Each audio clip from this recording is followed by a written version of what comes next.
अस्सलाम वालेकुम, this is माज फ्रॉम डेर इसमिल खान। आज जो मैं आप लोग के साथ शेयर करने जा रहा हूँ वो है कंपनी क्या होती है। इन जनरली अगर हम उसकी डिफिनेशन देखें, company is an artificial person created by law that has separate legal entities, perpetual succession and limited liability and common seal। ये हो गई डिफिनीशन, जिसका मतलब ये है कि कंपनी एक आर्टिफिशियल पर्सन है। आर्टिफिशियल पर्सन क्यों है? क्योंकि उस पर जो लॉज अप्लाई हुए पड़े हैं उस वजह से है, क्योंकि उसके सेपरेट लीगल एंटिटीज़ होते हैं, लिमिटेड लाइबिलिटी होती है, उसका कॉमन सील होता है।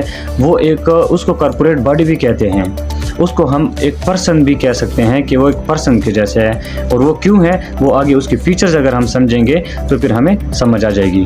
कंपनी के जो फीचर्स हैं वो मैं आपको बताने जा रहा हूँ, जिनमें फर्स्ट नंबर पे है आर्टिफिशियल पर्सन।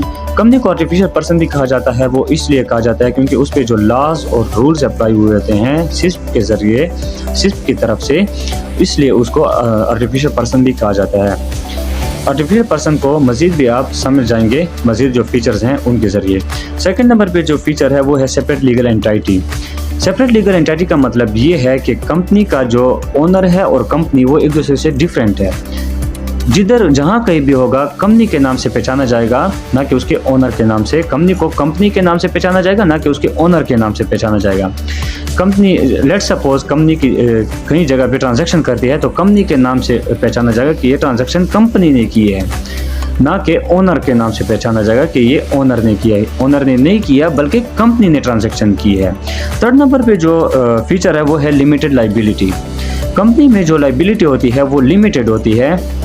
जैसा कि सोल और पार्टनरशिप में अनलिमिटेड था, यहाँ पे लिमिटेड होगा, यहाँ पे अनलिमिटेड नहीं होगा।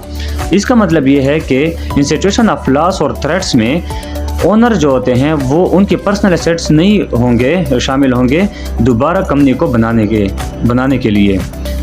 इसी तरह वो अपने प्रॉपर्टी को सेल नहीं करेंगे कंपनी को रिबिल्ड करने के लिए या लोन पे करने के लिए, बल्कि वो कंपनी के जो प्रॉफिट है या उसके जो पैसे या उसके जो मनी पड़ी होती है उसी से वो लोग पे आउट कर लेते हैं और दोबारा रिबिल्ड कर लेते हैं। वैसे हर कंपनी जो मनी होती है वो रिस्क और थ्रेट्स के सिचुएशन के लिए पहले से वो स्टोर की होती है बैंक के साथ या सेंट्रल बैंक के पास भी उन्होंने स्टोर किए होते हैं, ताकि कल को अगर हम थ्रेट्स को फेस करें या लॉस को फेस करें तो फिर हम दोबारा रिबिल्ड कर सकें अपनी कंपनी को। इसके बाद जो फीचर है वो है ट्रांसफरेबिलिटी ऑफ शेयर्स।